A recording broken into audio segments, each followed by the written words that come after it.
Em primeiro lugar, eu gostaria de cumprimentar a audiência desta aula, que se intitula Diagnóstico do Processo Saúde e Doença Periodontal, e faz parte dessa série de aulas envolvendo a temática de periodontia, numa parceria entre a Faculdade de Odontologia da Universidade Federal do Rio Grande do Sul e o Ministério da Saúde. Esta aula foi construída pelo corpo docente da área de periodontia da Universidade Federal do Rio Grande do Sul, que tem primado nas suas atividades de educação por uma melhor saúde dos brasileiros e das brasileiras. E é nesse sentido que esta aula de diagnóstico do processo saúde e doença periodontal foi construída como parte de um conjunto de temas vinculados à doença periodontal e ao seu manejo, que está sendo realizado por este grupo. A partir do entendimento da importância da educação dos profissionais da rede, nós construímos uma aula orientadora na temática de diagnóstico do processo saúde e doença periodontal, com o objetivo de contribuir para a prática profissional na odontologia realizada no Sistema Único de Saúde. Esta aula tem por objetivos compreender de forma mais ampla o processo de diagnóstico do processo saúde e doença periodontal com base em aspectos etiopatogênicos. Por isso que também esta aula guarda vinculação com outras aulas apresentadas nesta série. Para que o processo de diagnóstico seja completamente compreendido, nós precisamos apresentar e discutir aspectos relacionados à entrevista com o paciente, assim como aspectos relativos ao exame físico desses indivíduos. A partir desses dados clínicos de entrevista e exame físico, nós vamos discutir e verificar a necessidade e a oportunidade do uso de eventuais exames complementares. E a partir da união dos dados encontrados na entrevista com o paciente, juntamente com os dados de exame físico e de eventuais exames complementares, nós vamos construir o diagnóstico do processo saúde e doença periodontal centrado no paciente. Esses são os objetivos fundamentais desta aula.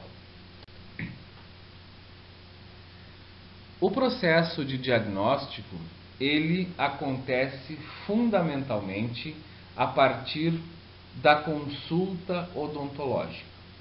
A consulta odontológica é um dos atos mais importantes da prática profissional. Isso porque é na consulta odontológica que se realiza o diagnóstico do paciente. E as abordagens preventivas e terapêuticas só podem ser realizadas quando existe um diagnóstico correto. E é justamente por isso que é fundamental que este momento seja valorizado e que ele seja o mais completo possível, justamente para transcender a prática odontológica tradicional, hoje já ultrapassada, que era centrada única e exclusivamente no odontograma, ou seja, centrada especificamente em achados do exame físico, achados esses que já tinham uma relação direta com uma odontologia extremamente vinculada a procedimentos e não a atenção integral do indivíduo. Também em relação à consulta odontológica, é fundamental que o profissional que está liderando este processo de consulta tenha uma compreensão ampla do processo saúde-doença. Justamente porque é a partir da compreensão do processo saúde-doença, de como que o profissional enxerga e entende o ato de adoecer e o ato de curar-se, que o diagnóstico será, portanto, orientado. E é nesse sentido nós precisamos, de acordo com os paradigmas vigentes, buscar a saúde através de atos preventivos e também através de tratamento, mas de tratamento de doentes e não simplesmente de doenças, no sentido de que a atenção integral deve ser a tônica deste processo de abordagem clínica do paciente. E para que uma atenção integral possa ser completamente realizada, nós precisamos conhecer a etiopatogenia deste processo saúde-doença. E é nesse sentido que esta aula se liga a outras aulas da série, para que a construção do diagnóstico seja embasada no processo de adoecimento, no processo de etiopatogenia e não simplesmente nas consequências clínicas desse processo de adoecimento. E para que o diagnóstico venha a assumir a sua importância verdadeira, nós, no caso específico das doenças periodontais, precisamos compreender que estas doenças periodontais, elas se apresentam com uma natureza infecto-inflamatória. Isso significa reconhecer a importância da agressão representada pelas bactérias dos biofilmes supra e subgengival, mas de como cada indivíduo, através das suas características imunológicas, dos seus comportamentos, enfrenta esta agressão, e esse se caracteriza a porção inflamatória da doença. Por muito tempo, uma análise simplista colocava as doenças bucais, e dentre estas as doenças periodontais incluídas, como doenças de natureza infecciosa. E isto levou a que se esquecesse um pouco a grande importância que existe dos aspectos relativos ao paciente. E, portanto, reconhecendo a importância desses dados do paciente, é que o processo de diagnóstico não pode deixar de lado a história médica, a história odontológica, o exame sim físico e, eventualmente, exames complementares. E nesse sentido, então, que a construção desse diagnóstico para orientar o planejamento terapêutico será a união dos dados da entrevista dialogada, dos dados do exame físico e dados dos exames complementares. Nós, a partir deste momento, estaremos trabalhando individualmente cada uma dessas porções do processo de diagnóstico, iniciando-se pela entrevista dialogada e chegando na eventual necessidade de exames complementares.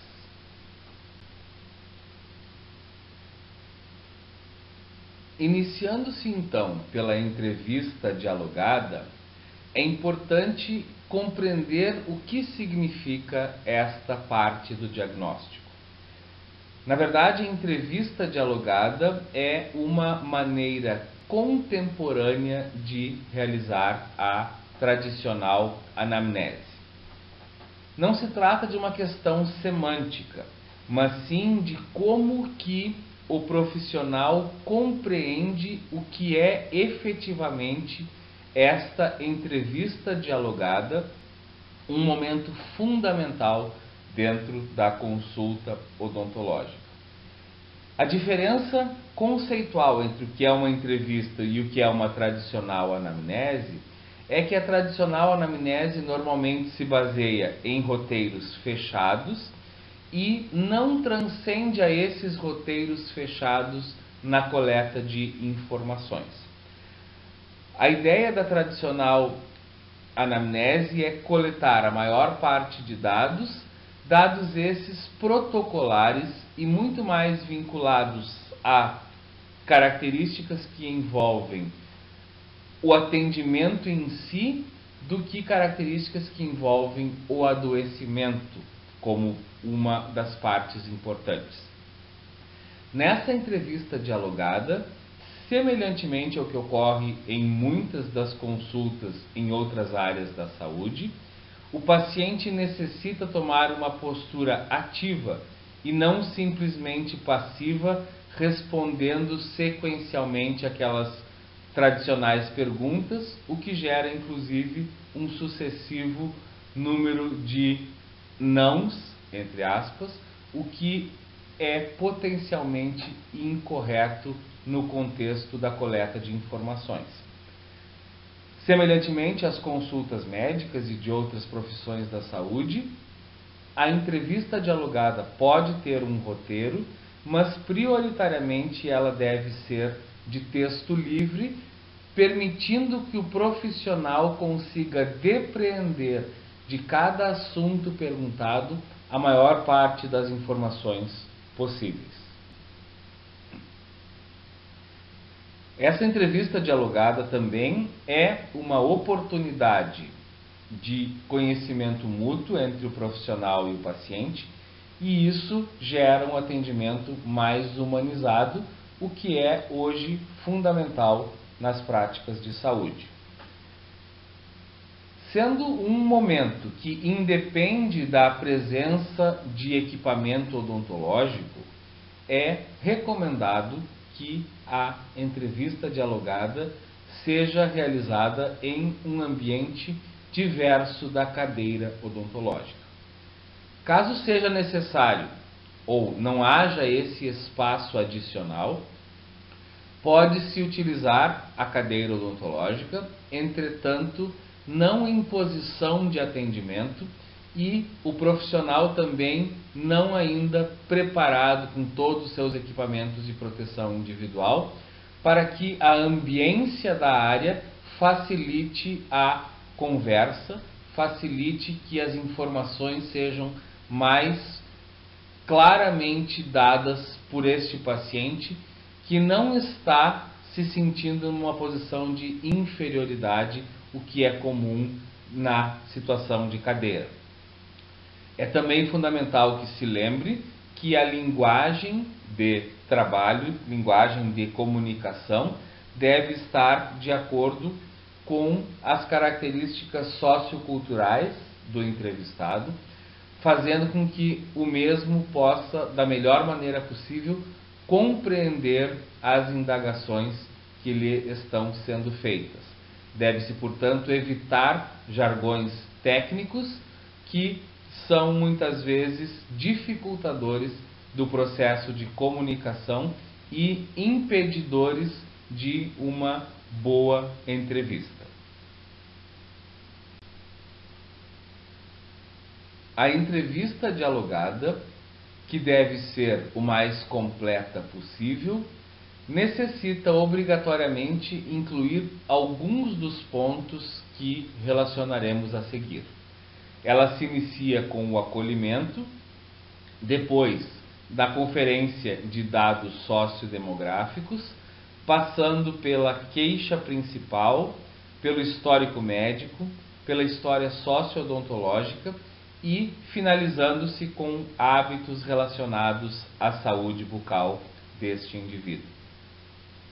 É fundamental que o profissional reconheça a importância do acolhimento nesta primeira consulta, em que se pese muitas das unidades de saúde terem atividades de acolhimento diversas ao profissional, terem também momentos lúdicos com os pacientes, o acolhimento na consulta é obrigação do profissional, justamente por ser o primeiro momento de conhecimento entre o indivíduo que está entregando a sua saúde e o profissional que está recebendo a tarefa de cuidar daquela saúde.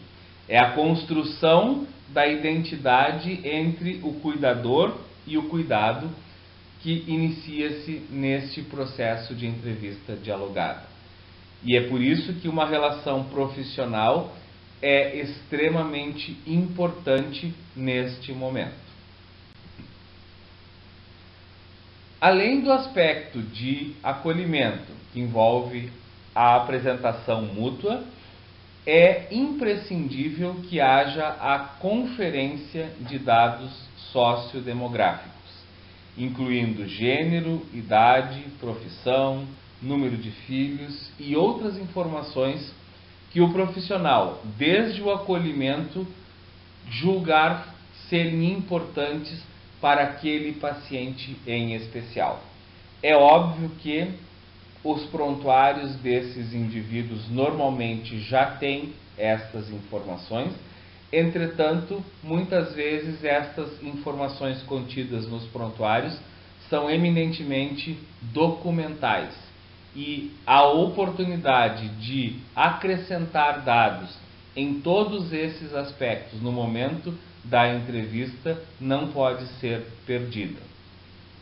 Além disso, é muito importante que haja a conferência das informações para contato com este paciente, tanto do paciente propriamente dito, quanto de outras pessoas a ele relacionadas, como por exemplo, filhos, outros familiares, eventualmente vizinhos, com diferentes formas de contato, incluindo mais de um número de telefone, tanto para a comunicação frente à ocorrência de algum eventual desvio do tratamento, por exemplo, a necessidade de uma remarcação de consulta, como também para um eventual contato de emergência, se ele se fizer necessário frente a uma intercorrência no atendimento. Como ressaltado, essas informações normalmente já estão contidas no prontuário, mas deverão ser, sim, conferidas pelo profissional. Um segundo momento muito fundamental da entrevista dialogada é escutar o paciente e escutar o paciente frente à sua queixa principal. A queixa principal, ou seja, o motivo que levou o indivíduo a buscar atendimento, ele é um revelador claro de qual é a necessidade sentida pelo paciente. E identificar a necessidade sentida pelo paciente significa também incrementar as chances de melhor adesão desse indivíduo. É fundamental que no planejamento de toda a estratégia de abordagem clínica, a queixa principal faça parte. Isso não significa de maneira nenhuma que o profissional irá orientar seu tratamento basicamente pela queixa principal, muitas vezes até passando etapas, descumprindo protocolos necessários.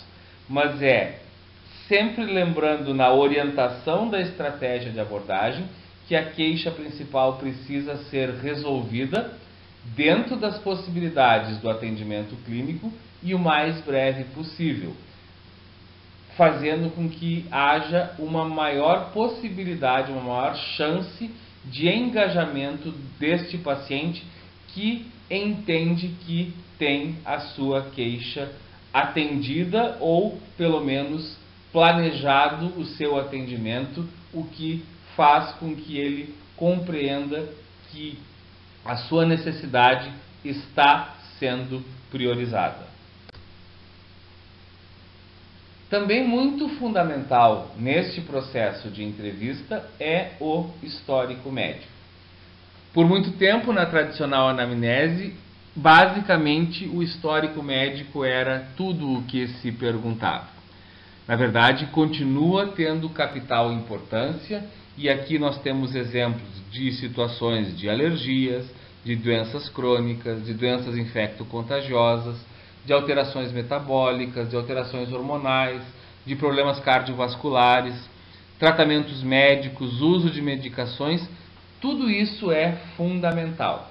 E sempre que se puder, também, e se sentir necessário, as informações sobre contatos médicos são importantes e devem estar anotadas. Mas mais importante do que o reconhecimento de uma ou mais doenças ou problemas que estão acometendo a este paciente, é importante que se faça uma análise mais aprofundada destes problemas. Por exemplo, frente à informação dada pelo paciente de que ele é diabético, é importante que nós saibamos há quanto tempo ele é diabético, se ele é um diabético que está sob controle, como é que ele faz esse controle, quando é que foi a sua última consulta médica, quais são os resultados dos seus exames mais recentes, tanto de glicemia em jejum quanto de hemoglobina glicada, qual é a frequência com que ele vai ao seu médico, quais são as informações dadas pelo médico em relação à dieta, como ele adere a essas informações, porque tudo isso vai já me dar um perfil de relação do paciente com a sua própria saúde. E nesse sentido, a gente pode também fazer um julgamento inicial de como serão as chances ou quais são as probabilidades desse indivíduo aderir de forma mais completa ou menos completa ao tratamento odontológico. É óbvio que é impossível que se tenha um roteiro com todas as doenças e, portanto, escutar do paciente quais são os problemas que ele considera mais importantes também é parte fundamental. Escutar as suas experiências com a medicina vai nos ajudar muitas vezes a compreender não só os problemas de ordem biológica, mas como este paciente tem relação com seus aspectos de saúde. Tão importante quanto a história médica também é a história socio-odontológica. E nesse item específico, a porção sócio está incluída, justamente para que a gente saia um pouco da tradicional pergunta ou das tradicionais perguntas estritas em relação a doenças bucais e seus tratamentos, mas para que se tenha um pouco mais amplamente uma ideia de qual é a relação que este paciente e seu entorno, por exemplo, sua família, tem com a odontologia. É aqui que a gente acaba compreendendo ou entendendo as pessoas que apresentam medo de dentista, as pessoas que têm um pouco mais do que isso, chegando a ter odontofobia. Vamos compreender as pessoas que só buscam o dentista para tratamento de problemas específicos versus aquelas outras pessoas que têm sido acompanhadas sistematicamente por um dentista.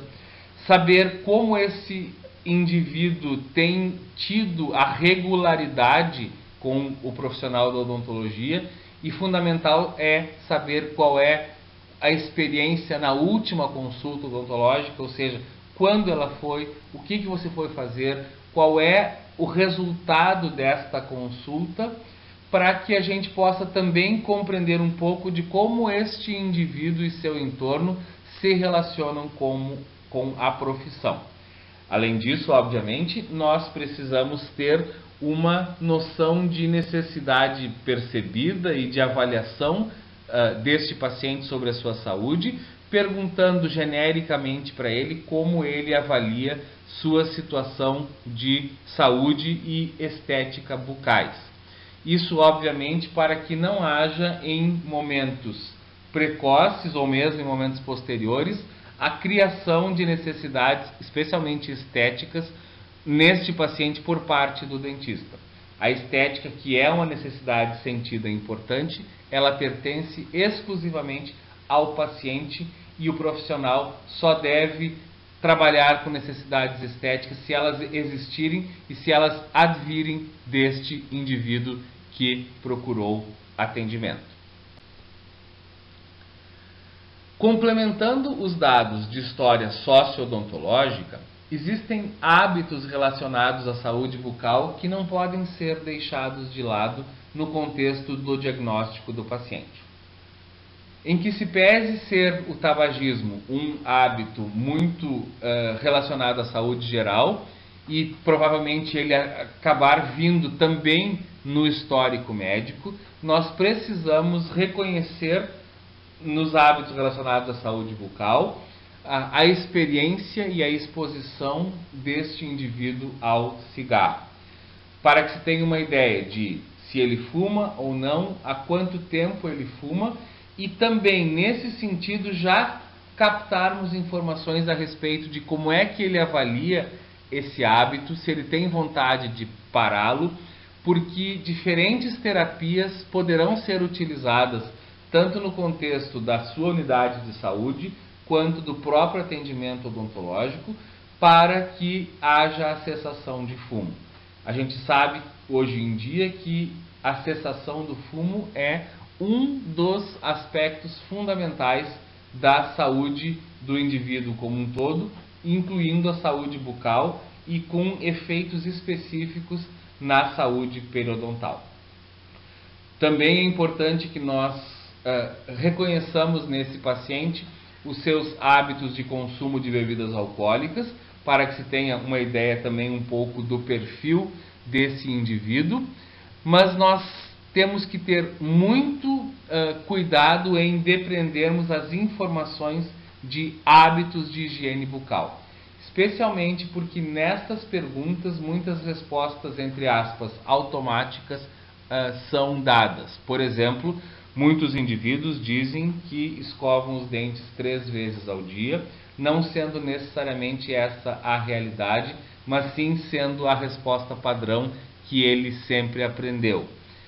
Também é muito importante que este indivíduo relate os seus hábitos com outros instrumentos, se ele usa soluções para bochecho, se ele usa algum recurso para a área interproximal, e nesse sentido a gente começa a conhecer como este indivíduo tem tentado abordar preventivamente a sua saúde bucal.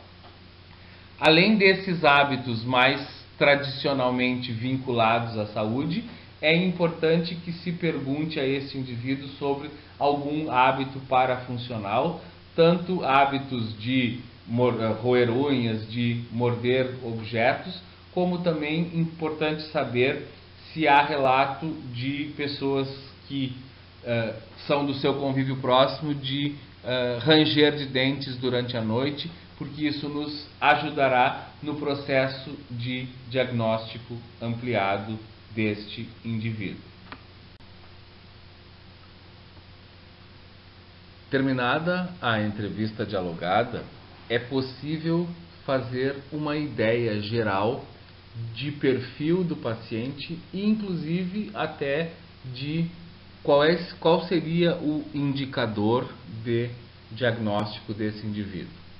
Para que nós profissionais possamos medir a qualidade da entrevista, é interessante que a gente, antes de iniciar o exame físico, trace na nossa imaginação qual seria o perfil de exame físico. Normalmente, uma boa entrevista gera com que nós, de alguma maneira, consigamos conhecer quais seriam os aspectos mais significativos deste exame físico.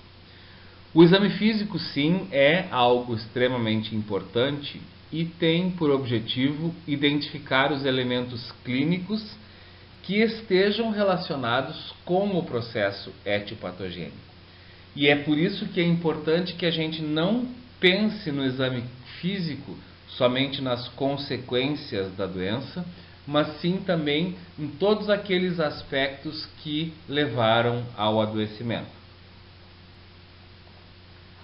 Como todo exame de uma atenção integralizada ao paciente, nós precisamos iniciar este exame físico pelo exame das mucosas e de tecidos duros e para que nós posteriormente venhamos a partir para o exame periodontal propriamente dito.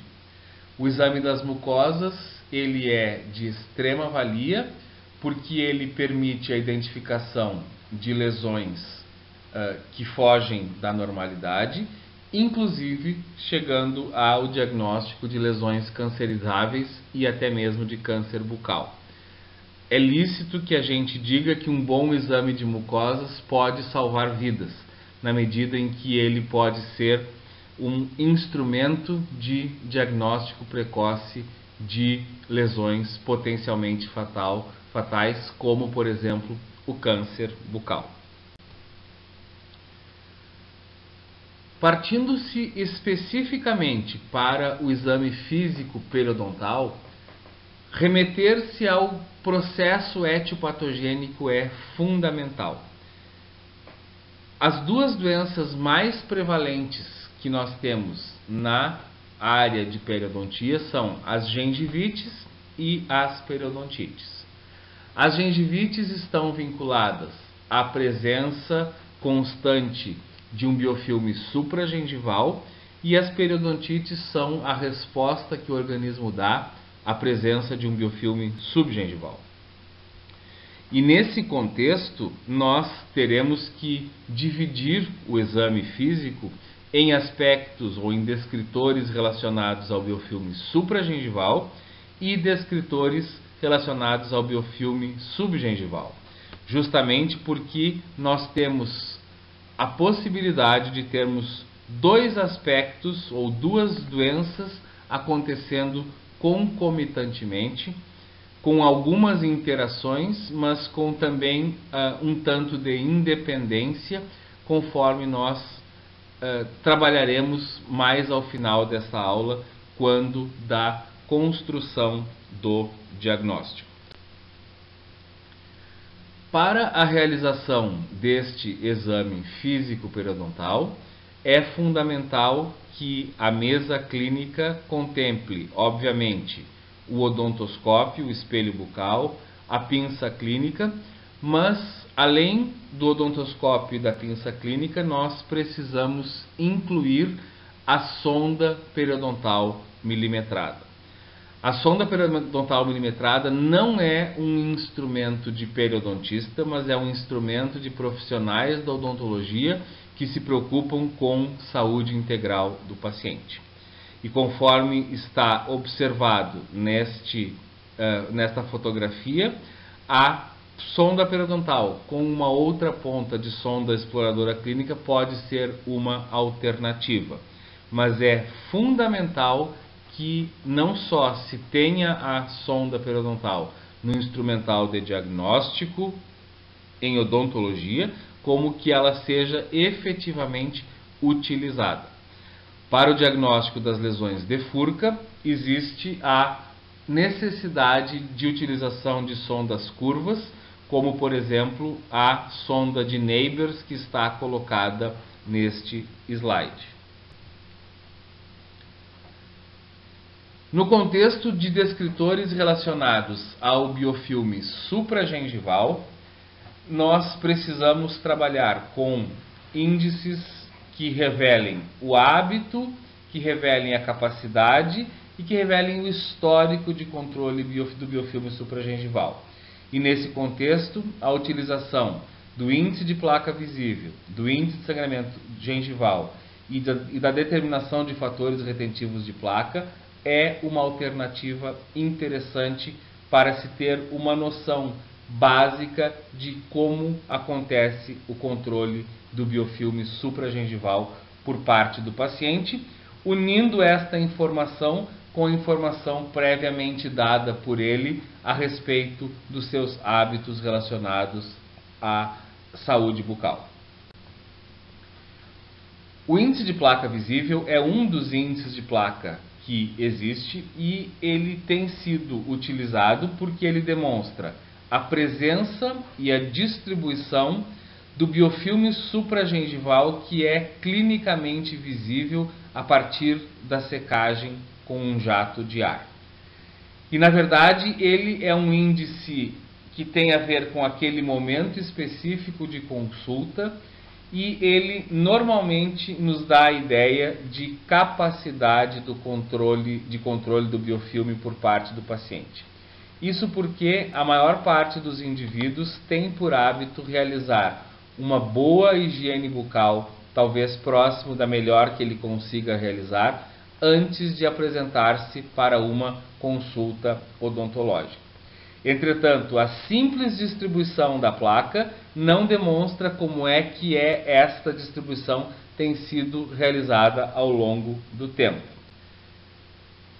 Nessas fotografias nós vemos na esquerda uma demonstração esquemática do índice que gerou o índice de placa visível. Este é o índice de placa de Sill-Nasile, que tinha 4 componentes, 0, 1, 2 e 3, separados pela linha pontilhada. E na verdade, 0 seria a ausência completa de placa, 1 seria a ausência de placa visível, mas com possibilidade de reconhecimento de mínimas quantidades de placa com sondagem, e 2 e 3 quantidades um pouco mais restritas e um pouco mais abundantes de placa visível. Hoje em dia, reconhecendo todo o processo etiopatogênico, a presença de placa visível é suficiente para que se possa fazer uma análise do paciente, conforme nós vemos na figura do meio. Na figura da direita é demonstrada a revelação de placa com o auxílio de um corante. A utilização de corantes é talvez algo desnecessário, porque em que se pese ser lúdico e demonstrar algumas informações ao paciente, pode ser de difícil execução em adultos, e lembrando que o corante acaba por corar quantidades mais restritas de placa. Nesse sentido, o índice de placa visível, ele é um índice que nos demonstra uma situação de relação efetiva com saúde. Ou seja, existem demonstrações na literatura que placa visível, quando deixada ao longo do tempo, se relaciona com gengivite e também se relaciona com atividade de cárie. Então, nesse sentido, quando a gente consegue manter um indivíduo livre de placa visível, normalmente nós conseguimos mantê-lo com o que se chama uma placa compatível com saúde. Conforme já descrito no diapositivo anterior, o uso de reveladores de placa pode ser desestimulante, especialmente para adultos, pois acaba corando demais, entre aspas, no sentido de que, em que se pese os esforços envidados pelo paciente para a realização de uma correta higiene, a presença do corante pode deixá-lo desestimulado frente a, entre aspas, uma ineficácia dos seus procedimentos. Então, nesse sentido, nós não recomendamos a utilização de corantes, especialmente para adultos. Os corantes ficam restritos ao uso infantil, não pela relação com saúde, mas com o intuito de se mostrar ou de mostrar o aspecto mais lúdico da presença de uma massa bacteriana sobre as superfícies dos dentes. Seguindo-se a realização do índice de placa visível, é importante que se faça a determinação do índice de sangramento gengival, que, em complementação ao anterior, vai demonstrar o verdadeiro hábito de higiene do paciente. E, nesse sentido, ele acabará nos auxiliando a determinar se existe uma situação de saúde ou de doença, permitindo o diagnóstico de uma gengivite. É óbvio que a união entre os dados do índice de placa visível com o do índice de sangramento gengival nos dará uma ideia um pouco mais acurada do padrão de controle do biofilme. Mas um indivíduo que chega sem placa visível, mas com sangramento gengival, é um indivíduo que provavelmente saiba higienizar seus dentes, mas não tem realizado isso de forma rotineira. Nesta figura clínica, nós estamos observando, também semelhantemente ao que fizemos no índice de placa, a construção de um índice de sangramento gengival. Nós observamos aqui 4 scores que são do índice gengival de Ley-Silnes, que acabou sendo o índice gerador do índice de sangramento gengival, no qual 0 existe ausência de sangramento à sondagem e uma coloração da gengiva extremamente rosada, 1 alguma vermelhidão e 2 e 3 a presença de sangramento, ou à sondagem ou espontâneo. Da mesma maneira com que nós estamos observando a realização do índice de sangramento gengival na figura clínica à direita, demonstrando a importância da sondagem para a determinação da presença de inflamação. É importante aproveitar a situação clínica para observar a limitação do olhar basicamente para a coloração, na medida em que este indivíduo com pigmentação melânica não permite com que se faça uma análise da cor da sua gengiva. Portanto, deixando para a resposta a sondagem ser o identificador de saúde ou de doença. É também importante que se tenha claro que a presença de sangramento gengival ela é fundamental para o processo saúde e doença periodontal, na medida em que demonstra um desequilíbrio do mesmo, mas existem evidências mostrando que áreas sangrantes também são áreas mais associadas com atividade de cárie, o que é extremamente importante no contexto da atenção integral ao indivíduo.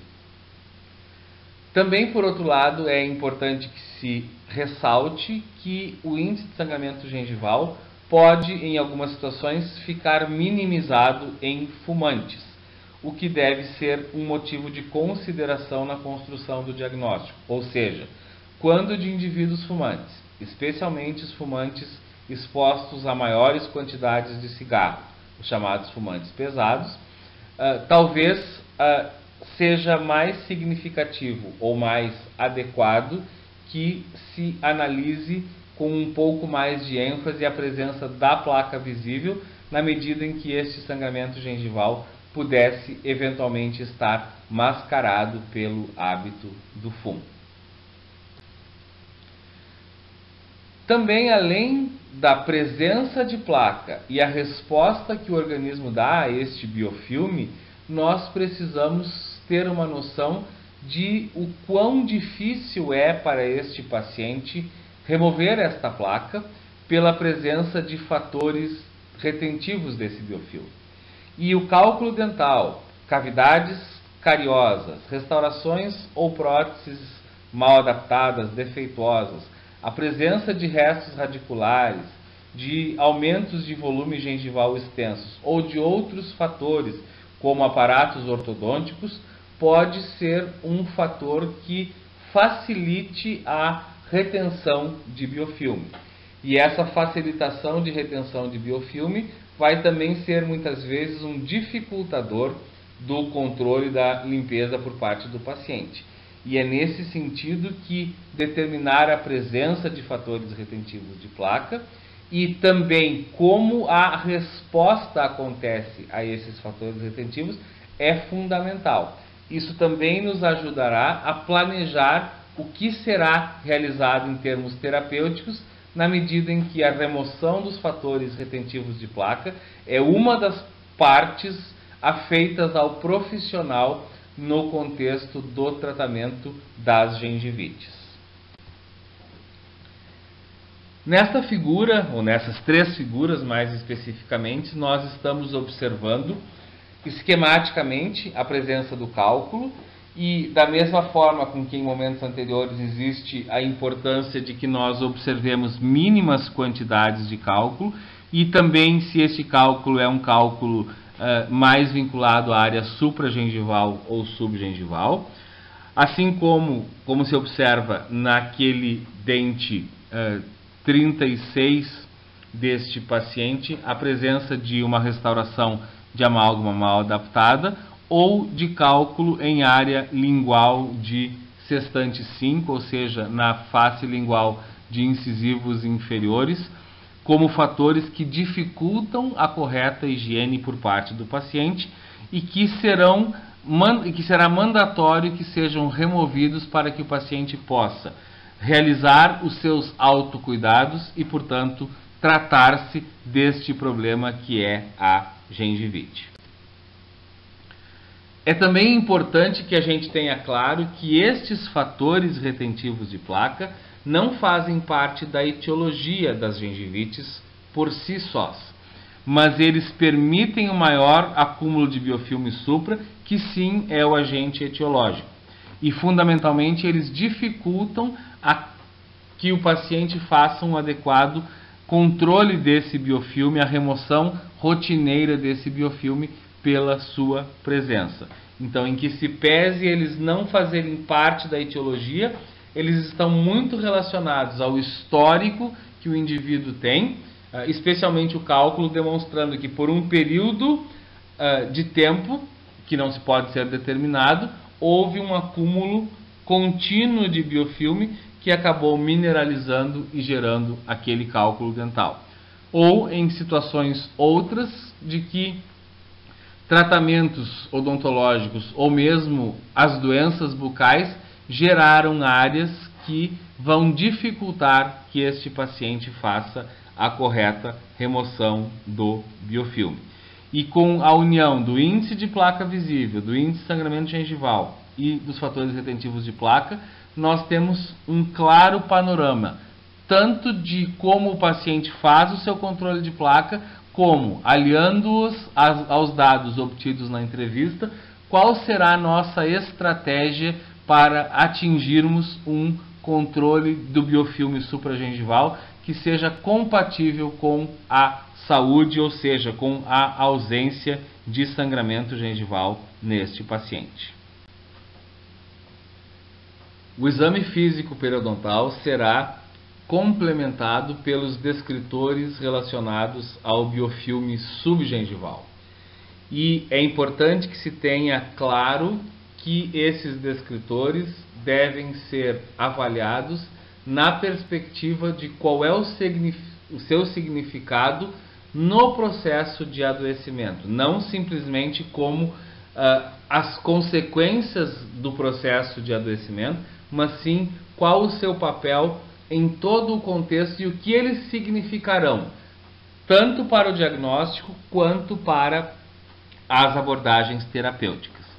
E neste contexto, 4 serão os descritores mais importantes. Dentre eles, a profundidade de sondagem, o exudato subgengival, ou seja, a presença de sangramento periodontal e de supuração, as medidas dos níveis de inserção clínica e dos envolvimentos de furca. Como nós estamos observando nesses descritores, nós vamos compreender que a sondagem faz parte fundamental deste processo, conforme foi colocado na questão relativa ao instrumental para o exame. Não só no contexto de que se tenha esta sonda, mas que ela seja, então, utilizada rotineiramente. Esta sondagem periodontal é o método mais utilizado ainda no processo de diagnóstico periodontal. É importante também que estejamos alertas para o fato de que a sondagem depende da espessura da sonda, da pressão aplicada, da presença de depósitos, do grau de inflamação dos tecidos, e é muito importante que o profissional esteja suficientemente treinado para que as suas medidas de sondagem possam ser reprodutíveis. ou reproduzíveis, melhor dito.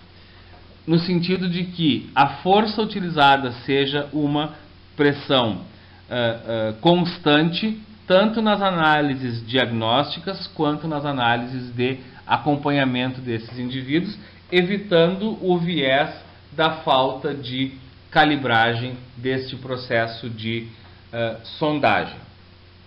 E é por isso que demanda que o profissional esteja sempre treinado, mas a utilização rotineira da sonda dá conta dessa necessidade.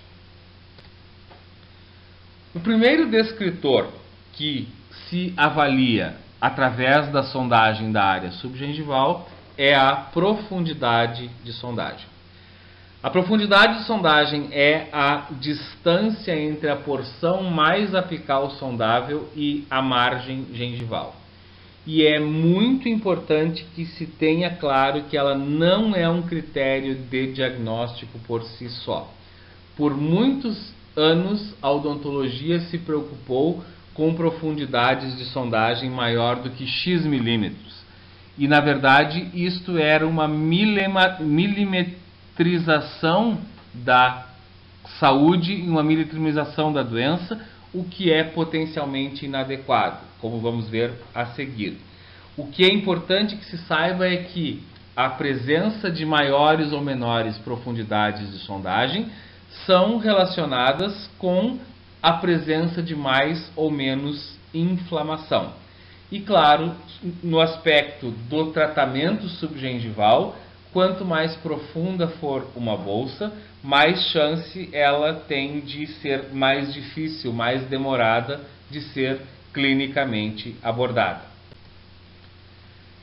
Portanto, a determinação da profundidade de sondagem, conforme está observada ou está demonstrada na face mesial deste dente, irá nos permitir saber parte de qual é o grau de inflamação desta área.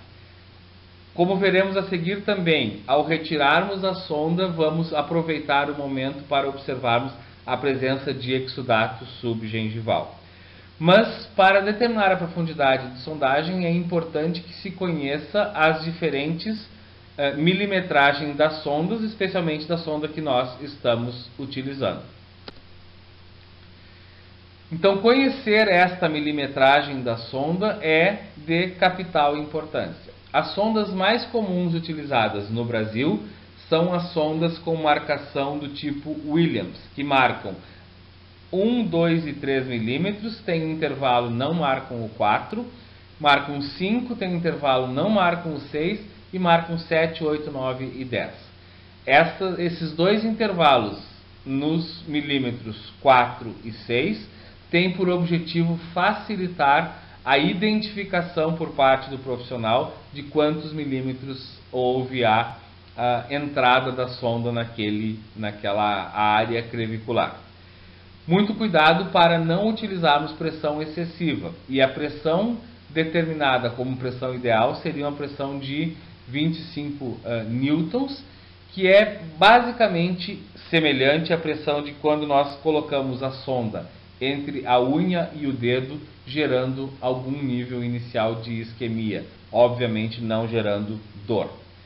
E aproveitar a retirada da sonda para observar se decorre a presença de exudato é também muito importante, na medida em que o exudato subgengival, representado pelo sangramento e pela supuração, vai ser um indicador também de atividade inflamatória naquela área crevicular. Conforme nós já colocamos, e é importante ressaltar, por muito tempo postulou-se que profundidades maiores do que X milímetros, e é importante não determinar o que signifique X, seriam indicativos de doença. E isso, de acordo com os paradigmas vigentes, é totalmente equivocado e não deve ser utilizado como diagnóstico. Ou seja, nós precisamos acabar com a milimetrização da doença periodontal, na medida em que ela é um processo muito mais amplo do que simplesmente a profundidade de 1, 2, 3, 5, 8, 9 ou 10 milímetros. É óbvio que quanto maior for a profundidade, maior é o indicativo do estado inflamatório e maiores serão as dificuldades de abordagem. Mas isso não tem nada a ver com determinação de presença de saúde ou de doença. A partir da sondagem, no momento da remoção da sonda, é possível se depreender a presença do sangramento periodontal, o chamado sangramento subgengival, e ou de supuração. É muito fundamental que se entenda que a presença desses dois, de um desses dois ou dos dois indicadores, é uma demonstração de atividade inflamatória. Não é uma indicação de presença de destruição em andamento, ou seja, eu não posso dizer que uma área que esteja com sangramento periodontal ou com supuração seja uma área que naquele momento está perdendo inserção. Entretanto, os estudos que têm trabalhado com estes indicadores têm muito bem demonstrado que a sua ausência é um bom indicativo de estabilidade, ou seja, eles têm um bom valor preditivo negativo. E isso é interessante porque quando temos presença de sangramento ou de supuração, podemos dizer que existe atividade inflamatória. Agora, quando temos a sua ausência, temos fortes indícios de que não exista atividade de destruição. A observação da presença de sangramento ou de supuração pode ser feita tanto pela sondagem quanto eventualmente pela digitação, lembrando que a coleção de pus que acontece numa área de uma bolsa periodontal é uma coleção extremamente pequena e pouco provável de que haja a drenagem de mais do que uma ou duas gotas de pus no momento do exame. Então é importante que o profissional esteja atento à presença de supuração e inclusive aproveite a partir de um espelho de mão para mostrar para o paciente na medida em que a presença de supuração ela é bastante chocante para o indivíduo, na medida em que ele acaba compreendendo de que de alguma maneira está tendo a deglutição ou está engolindo pus, o que é extremamente desagradável e poderá ser um indicador de maior adesão ao tratamento ou de maior importância dada ao tratamento por parte deste indivíduo. Por que é que esses eventos acontecem? Também é interessante que se saiba e é importante que a gente tenha claro que a presença de sangramento periodontal está relacionada com a ulceração do epitélio da bolsa, que perde a sua continuidade, e lembrando que o epitélio é uma das barreiras de proteção do organismo, então existe a ulceração, existe uma ferida, né? A presença de supuração revela a presença de neutrófilos degenerados, né? Entretanto, o que é lastimável ainda é que no presente momento não há conhecimento suficiente para diferenciar os potenciais preditivos entre sangramento e supuração. Por exemplo, não há como informar se uma área que está supurando tem mais atividade destrutiva, se é que ela tem atividade destrutiva, do que uma área que está simplesmente sangrando ou algo nesse sentido. O conhecimento ainda não chegou nesse potencial, até porque talvez a utilização de sondagem e desse tipo de recursos seja um tanto grosseira ainda, entretanto é o que existe para o momento. Um dos parâmetros também que tem sido analisado desses descritores vinculados à presença do biofilme subgengival é a medida do nível de inserção clínica. A medida do nível de inserção clínica é a distância entre a porção mais apical sondável e um ponto fixo na superfície do dente, normalmente a junção amelo-sementária ou eventualmente bordos de restaurações ou de próteses. O significado da medida do nível de inserção clínica é a informação da presença ou não de um histórico de destruição periodontal prévia. A simples presença de perda de inserção não revela atividade inflamatória. E por isso que no momento do diagnóstico inicial, este descritor em termos quantitativos perde um pouco do seu sentido. Se nós observarmos nesta fotografia aqui, nós temos a medição de perda de inserção, indo até a porção mais apical sondável e verificando o número de milímetros até a área de junção amelo-sementária. E sempre que existe a presença de recessão gengival, ou mesmo na sua inexistência, quando é possível que se sonde a junção amelo-sementária, mesmo abaixo da gengiva, é porque houve já perda de inserção. Na medida em que o periodonto que nunca sofreu destruição tem a sua inserção junto da junção amelo-sementária. Então, sempre que houver contato com a junção amelo-sementária, seja táctil pela sondagem, seja visual, é porque já houve perda de inserção. Mas então, qual é o sentido da medida quantitativa da perda de inserção? E a resposta para esta indagação está no acompanhamento longitudinal, especialmente após a reavaliação. Por que isso? Porque a perda de inserção ou a medida do nível de inserção, ela pode ser alterada em função de diferentes eventos que acontecem durante o tratamento. Seja um ganho de inserção clínica por formação de um epitélio juncional longo, seja até alguma perda de inserção traumática, especialmente quando dá raspagem mais vigorosa, e isso mais ainda de forma especial quando atingindo áreas de pequenas profundidades.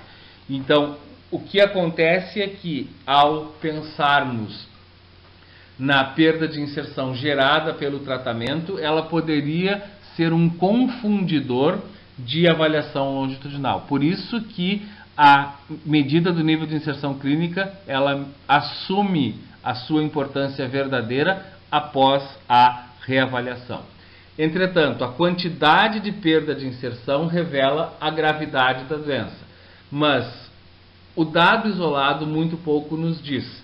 É importante que nós juntemos com dados que estão contidos na entrevista do paciente. Por exemplo, um dente com uma perda de inserção de 5 milímetros em um indivíduo de 80 anos tem muito menos impacto do que um dente com os mesmos 5 milímetros de perda de inserção num indivíduo de 20, 21 anos.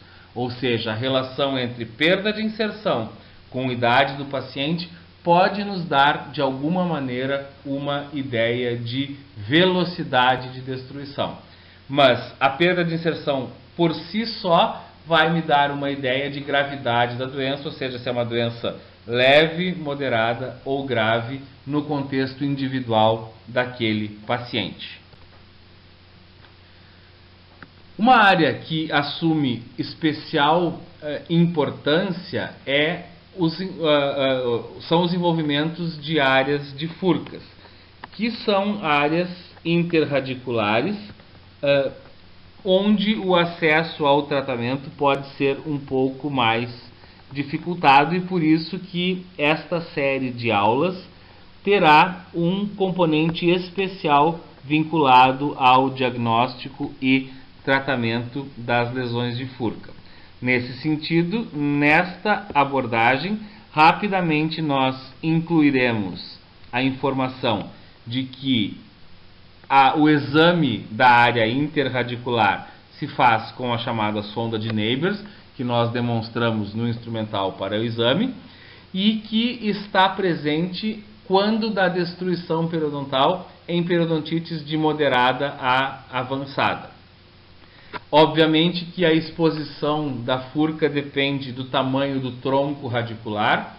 Quanto maior for o tronco radicular, menores são as chances de que a furca seja exposta, porque demanda mais destruição até que ela aconteça. E a presença de lesões de furca revelam áreas de mais difícil acesso aos instrumentos, incrementando a dificuldade do tratamento.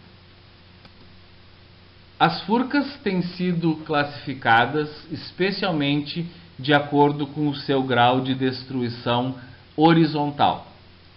E para fins desta aula, nós vamos simplesmente relembrar que uma furca de grau 1 é aquela furca em que a perda horizontal de tecidos de suporte não ultrapassa 1/3 da largura total do dente. A furca de grau 2, ela tem sua perda horizontal de tecidos ultrapassando 1/3 do dente, mas não atingindo a largura total, ou seja, não há o trespasse da sonda entre a abertura e a saída da furca. E a furca de grau 3 é quando existe um envolvimento de lado a lado na área da furca.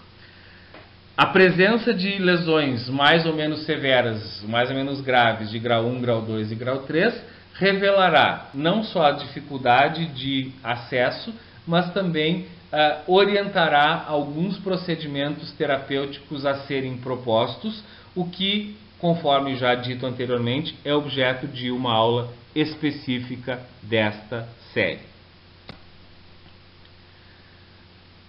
Além de todos os exames físicos realizados, nós poderemos utilizar alguns exames complementares. Conforme o nome já diz, exames complementares, eles não são rotina, eles são complementares ao diagnóstico clínico. E, nesse sentido, eles só serão pedidos quando houver indicação clínica. Os mais comuns dentre os exames complementares realizados para o diagnóstico do processo saúde e doença periodontal são os exames de imagem e o teste de sensibilidade pulpar, e alguns outros métodos também serão brevemente abordados. Em relação aos exames de imagem, os exames mais comuns são a radiografia dento-alveolar, popularmente conhecida como radiografia periapical, os exames radiográficos interproximais, a radiografia panorâmica e, mais recentemente, a tomografia computadorizada. É muito importante que nós lembremos que o exame de imagem para o diagnóstico do processo saúde e doença periodontal frequentemente tem também por objetivo olhar para a crista óssea. E as técnicas com paralelismo são as que melhor descrevem a crista óssea, especialmente pela sua relação com a coroa dentária. As técnicas mais utilizadas em endodontia, como por exemplo técnica de bissetriz, ela tende a projetar a crista óssea para o oclusal, mascarando eventuais históricos de perdas ósseas devidas à doença periodontal. Há que se ter bem claro que os exames de imagem, eles detectam problemas basicamente nos tecidos duros. Em que se pese as tomografias computadorizadas poderem demonstrar alguma coisa de tecido mole, elas não foram pensadas para esse fim, e até o presente momento nós vinculamos o exame de imagem aos tecidos duros. Mas é muito importante lembrar que exames de imagem dependem de indicação clínica e são complementares, não sendo parte da rotina protocolar. Por que isso? Porque existem recomendações mundiais de redução de exposição à radiação X frente aos efeitos adversos potenciais que ela apresenta e ao baixo rendimento diagnóstico de radiografias protocolares sem indicação clínica. Isso significa que a realização de exames radiográficos, seja panorâmicos, seja de outras formas, em todos os indivíduos, ela faz com que se diagnostique muito pouco em relação aos riscos que elas representam para esses indivíduos. Portanto, em uma prática odontológica baseada nas evidências que existem e baseada na segurança para os indivíduos, não devem se indicar exames radiográficos como rotina sem uma indicação clínica. Entretanto, nos casos de diagnóstico periodontal, não há dúvida nenhuma que a presença de perdas de inserção consideráveis é uma indicação clínica para diagnóstico radiológico, ou a presença concomitante de lesões endodôntico-periodontais, ou muitas vezes a ideia de reconhecer morfologia de furcas, e no processo dessa série de aulas, vários momentos serão tocados na importância dos exames complementares, mas nunca como rotina clínica. Nós podemos observar dois tipos de exames nesta imagem. O da esquerda, uma radiografia dento-alveolar, ou seja, um exame chamado de periapical, né, que permite a visualização tanto da crista óssea quanto das áreas apicais desses dentes. E no segundo, um exame chamado de radiografia interproximal com aleta deslocada, especificamente desenhado para a observação de cristas ósseas. Na verdade, não é uma radiografia periapical, é uma radiografia interproximal com aleta deslocada mais para a área oclusal, gerando uma melhor visualização da crista óssea alveolar. Ambos os exames são utilizados dependendo da indicação clínica. Por exemplo, no da esquerda, vemos lesões de furca e a ideia de reconhecer a morfologia, e no da direita, a presença de um defeito vertical em um paciente portador de periodontite agressiva. Além dos exames de imagem, com alguma frequência a periodontia necessita da utilização de testes de sensibilidade pulpar, que são úteis na eventualidade de suspeita de comprometimento endodôntico e periodontal concomitante. Sejam nas lesões endopério, que também serão motivo de uma aula específica desta série, seja na presença de duas lesões concomitantes no mesmo dente, mesmo sem haver a sua comunicação. É importante se ressaltar que o exame do teste de sensibilidade pulpar, que tem melhor acurácia, é o teste através do frio, né, a utilização dos diferentes formas de gelo seco, de gás refrigerante, e ele sempre deve ser realizado em comparação com dentes contralaterais ou dentes adjacentes. Lembrando que o nível de atresia de câmara pulpar é um forte confundidor do exame, assim como a utilização de técnica incorreta, não isolando a área de gengiva, pode gerar respostas não vinculadas ao teste, mas sim vinculadas à sua execução de forma equivocada. O diagnóstico complementar também tem sido trabalhado sob outras óticas e exames microbiológicos, tentativas de medição da temperatura do suco ou da bolsa, métodos imunológicos, métodos enzimáticos e, oxalá, outros métodos venham sendo desenvolvidos. Eles ainda não apresentam uma indicação clara para uso clínico, justamente porque os estudos que os têm avaliado têm determinado, têm demonstrado um baixo valor preditivo. E testes diagnósticos com baixo valor preditivo acabam por ser testes que pouco ajudam o processo diagnóstico, sendo muitas vezes demandantes de recursos e, ao mesmo tempo, confundidores do processo pela falta de informação adequada por eles obtida. Então, neste momento do acontecimento da ciência periodontal, esses testes estão muito mais restritos à utilização como pesquisa do que como rotinas clínicas. De posse dos dados da entrevista, do exame físico e dos eventuais exames complementares, estamos prontos para o momento mais importante da consulta odontológica, que é a construção do diagnóstico. Então, a coleta sistemática de dados da entrevista, do exame físico e dos eventuais exames complementares deve ser a fonte de informação para que nós, profissionais, usando o nosso conhecimento, usando a nossa capacidade de raciocínio, a nossa capacidade de dedução, usando a união das informações, venhamos a construir o diagnóstico.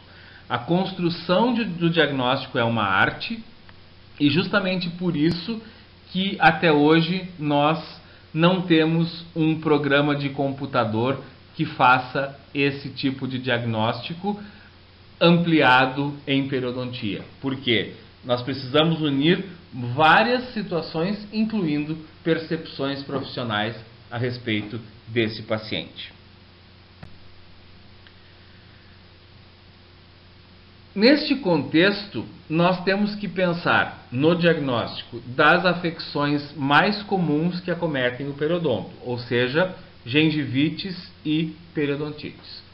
Primeiramente, na construção do diagnóstico das gengivites, é importante que nós relembremos o que já estudamos em aulas anteriores, de que gengivites são manifestações inflamatórias na gengiva que ficam restritas à margem gengival. E o sinal patognomônico, ou seja, o sinal fundamental, imprescindível que exista para que o diagnóstico de gengivite seja dado, é de que exista a presença de sangramento gengival.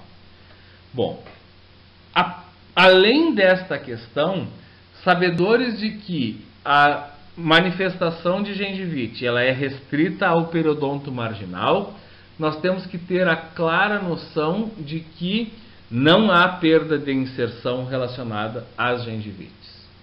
Ou seja, o processo de inflamação gengival não vai gerar perda de inserção.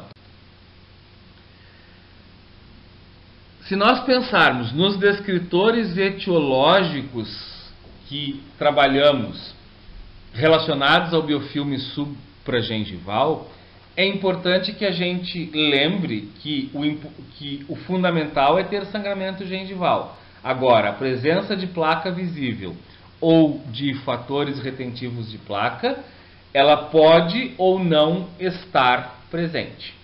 Ou seja, os indivíduos com gengivite poderão apresentar-se na consulta de diagnóstico com placa visível ou com fatores retentivos, mas também poderão apresentar-se sem esses descritores. Então, é importante que nós vinculemos a presença de gengivite à presença de sangramento.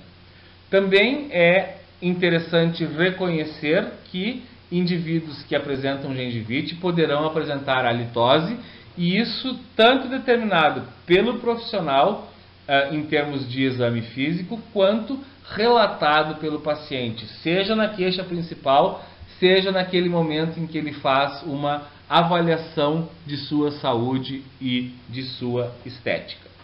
É importante saber que a gengivite, enquanto processo, é um processo totalmente reversível e, como não há destruição, ela não deixa danos ao indivíduo, ou seja, ela é reversível e dela não sobram cicatrizes.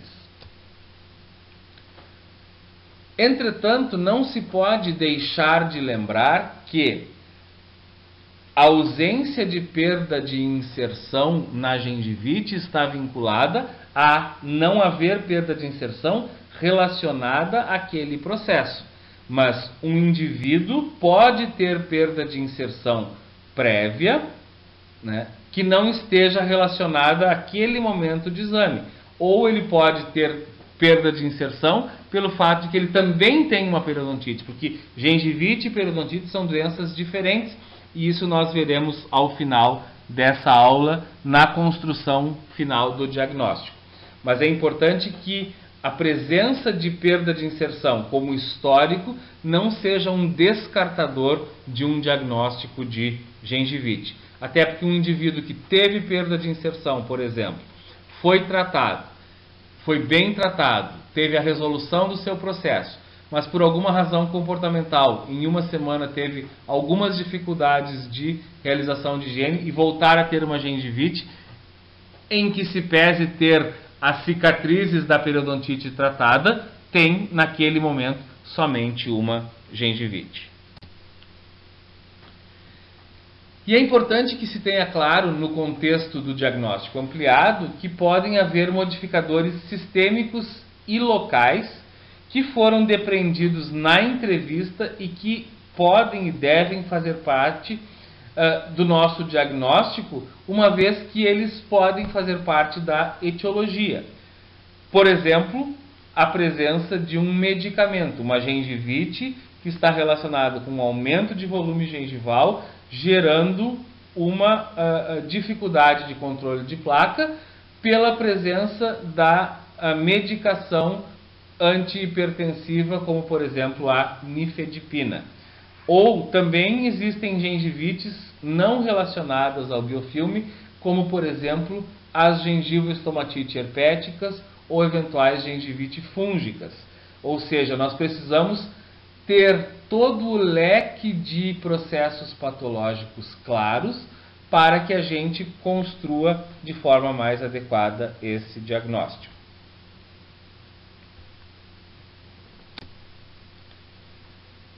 Além das gengivites, nós precisamos dedicar especial atenção às periodontites, que são manifestações inflamatórias que afetam o periodonto de inserção ou de sustentação, e sim, essas são caracterizadas pela presença de perda de inserção e de perda óssea.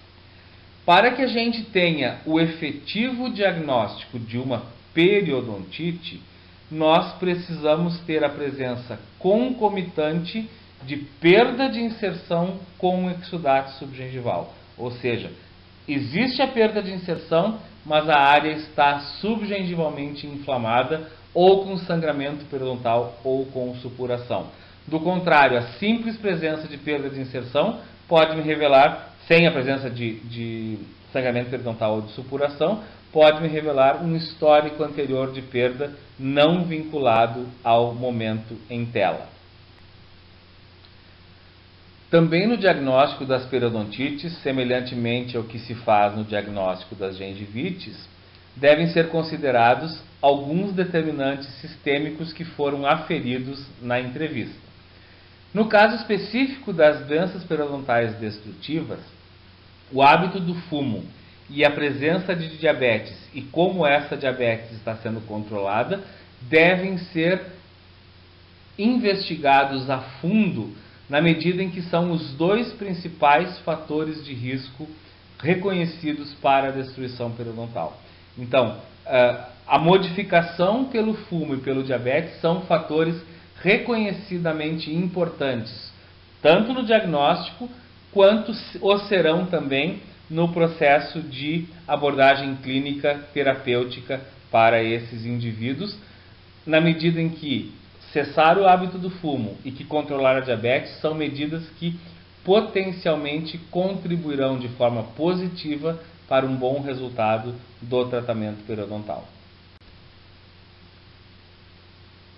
Uma das limitações que o diagnóstico tem na atualidade, ainda pela presença de poucos estudos com métodos mais acurados e pelas limitações de um processo de sondagem e da sua compreensão, é de que não há possibilidade de saber se está ocorrendo destruição no momento do diagnóstico. Ou seja, o que se tem ideia é de presença de atividade inflamatória. Quando esta atividade não existe, ou seja, quando não tem sangramento e supuração, temos grandes possibilidades de estarmos numa fase de estabilidade. Mas a presença de sangramento não é um indicativo necessário de que esteja acontecendo a destruição. Nesse sentido, a construção do diagnóstico das periodontites se dá baseando-se na atividade inflamatória daquele momento. E dentro das periodontites, duas formas específicas são as mais importantes no contexto do diagnóstico. Sistemas classificatórios têm sido desenvolvidos e têm incluído mais de 50 diferentes tipos de doenças gengivais, ou seja, de gengivites e de periodontites. Mas dois grandes grupos merecem destaque e devem ser motivo de diagnóstico diferencial no caso das periodontites, que são as periodontites agressivas e as periodontites crônicas. As periodontites crônicas são as periodontites mais prevalentes que nós temos e elas são mais prevalentes em adultos, embora elas também possam ocorrer em crianças e em adolescentes. O que se conhece das periodontites crônicas é que elas apresentam um padrão microbiológico variável, provavelmente vinculado às suas características clínicas, ou seja, a presença de bolsas que vão se aprofundando, gerando maior acessibilidade a bactérias anaeróbias e gram-negativas. As periodontites crônicas, elas têm um forte componente comportamental, no sentido de que são sempre precedidas de gengivites e normalmente vinculadas a indivíduos com hábitos de saúde pouco efetivos e com muita frequência também presença de outros fatores de risco, como por exemplo o tabagismo e eventualmente a diabetes.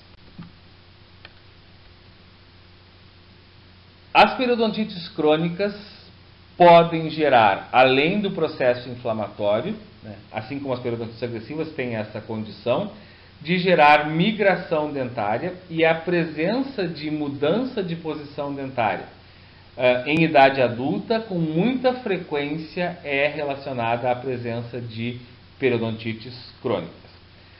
Esta mudança de posição muitas vezes vem aliada a um aumento de mobilidade dentária, que não foi motivo de exame específico no diagnóstico, porque mobilidade dentária, na atualidade, não é reconhecida como um sinal de doença periodontal que importe para o diagnóstico. Ele é sim um parâmetro, um desfecho duro, um desfecho importante para o paciente, mas não é a partir do fato que exista ou não mobilidade que um dente tem melhor ou pior prognóstico. Então, nesse sentido, o exame em que se pese poder avaliá-la não deve ser isso um motivo de construção de prognóstico a partir da mobilidade dentária. O outro grupo de periodontites que tem uma característica importante na epidemiologia é o grupo das periodontites agressivas, que difere-se das periodontites crônicas fundamentalmente pela taxa de progressão muito mais elevada, ou seja, a velocidade de progressão é muito maior. Esta é a principal diferença entre as periodontites agressivas e as periodontites crônicas. Entretanto, compreender por que é que esta taxa de progressão é diferente também é significativo. E nesse sentido, existe uma frequente agregação familiar, isso indicando que exista alguma suscetibilidade genética a essas periodontites, provavelmente ligada à forma com que os leucócitos, especialmente os neutrófilos, respondem aos estímulos quimiotáticos dados pelo processo de colonização por um biofilme naquela área. Uma bactéria bastante importante tem sido frequentemente associada às periodontites agressivas, que é o AA, ou o Aggregatibacter actinomycetem comitans, que é uma bactéria facultativa que se estabelece com mais facilidade quando da presença da deficiência desses neutrófilos. Para que o diagnóstico de uma periodontite agressiva seja dado, é fundamental que não hajam outros complicadores sistêmicos que pudessem explicar a destruição, ou seja, a periodontite agressiva por si, ela é uma periodontite de alta taxa de progressão, independentemente de outros fatores sistêmicos, ou seja, o indivíduo é saudável quanto a outros parâmetros sistêmicos na maioria das vezes. E essas periodontites agressivas, elas têm altas taxas de progressão. Por exemplo, este é um indivíduo portador de periodontite agressiva com um exame visual pouco indicativo de processo inflamatório, né? Mas que, por exemplo, nos seus incisivos centrais apresentam um defeito vertical bastante amplo para quem tem em torno de 20 anos de idade nesse momento do diagnóstico. Ou seja, é uma situação extremamente grave e a relação entre a quantidade de perda de inserção num indivíduo só com 20 anos é que me dá o diagnóstico de periodontite agressiva.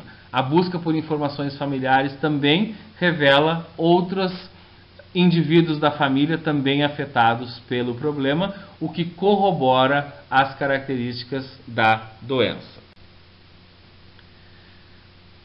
Também, além das periodontites crônicas e agressivas e das gengivites vinculadas ao controle do biofilme supragengival, é importante que outras situações sejam objeto de observação na consulta de diagnóstico e que serão abordadas individualmente em outras aulas desta série. Por exemplo, as gengivites e periodontites ulcerativas necrosantes, as lesões endodôntico-periodontais combinadas, as chamadas lesões endopério, os abscessos do periodonto, gengivites fúngicas e virais, todas elas com processo etiopatogênico razoavelmente estudado até hoje, com protocolos terapêuticos também com algum nível de conhecimento e que deverão ser objeto de estudo em tópicos especiais dessas diferentes aulas desta série. E nesse sentido, a finalização de uma consulta de diagnóstico, uma consulta odontológica, deverá ser com um diagnóstico do paciente. Os diagnósticos possíveis mais comuns se vinculam às situações que estaremos descrevendo a seguir. Indivíduos que não têm doença, eles são classificados como indivíduos portadores de gengiva clinicamente saudável. Por que incluir a palavra clinicamente? Porque mesmo indivíduos sem presença de sangramento ou de inflamação clinicamente detectável, em nível histológico apresentam algum tipo de inflamação. Então, o indivíduo que não apresenta inflamação chama-se indivíduo com gengiva clinicamente saudável. Situação essa que poderá estar presente em áreas que nunca perderam inserção, ou seja, gengiva clinicamente saudável sem perda de inserção prévia, ou gengiva clinicamente saudável em áreas que, por alguma razão, perderam inserção previamente e já tiveram esse processo reparado. Além disso, nós temos o diagnóstico de gengivites, que significa a presença de inflamação na margem gengival. Obrigatoriamente temos que ter a presença de sangramento gengival, e isto sendo possível em áreas sem perdas de inserção prévia ou em áreas com perdas de inserção prévia, já tendo sido tratadas conforme anteriormente mencionado. As duas formas mais comuns de doenças periodontais, gengivites e periodontites, elas podem também acontecer concomitantemente. E é muito comum que elas aconteçam concomitantemente quando existe a presença de periodontites. Ou seja, a presença de gengivites concomitantemente a periodontites crônicas e agressiva, ela é mais comum do que a presença exclusiva de somente periodontites crônicas ou somente periodontites agressivas. Normalmente, a presença isolada de periodontites crônicas e agressivas, ela é um evento posterior a algum tratamento ou alguma mudança bastante importante do paciente no que tange ao seu controle do biofilme supragengival.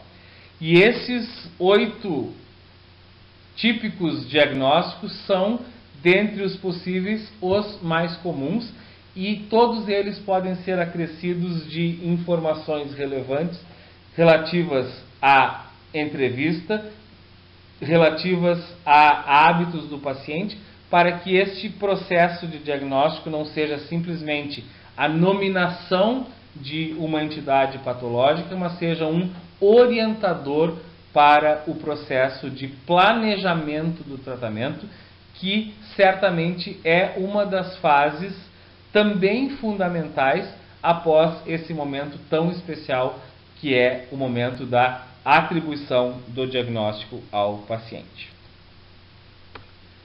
Com base em tudo que nós observamos nessa aula, é importante que nós iniciemos o seu fechamento resumindo alguns aspectos que devem ser ressaltados.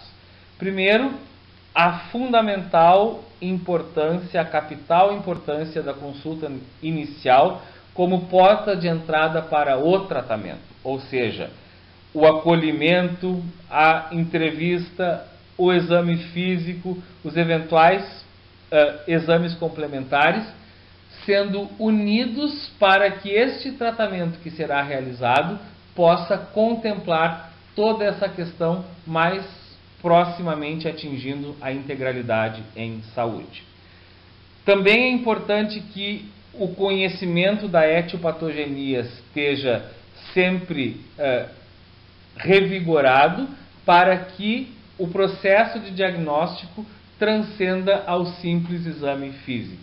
E dedicar tempo para a consulta inicial, com certeza, é investir tempo num tratamento mais adequado, com mais potencial de sucesso.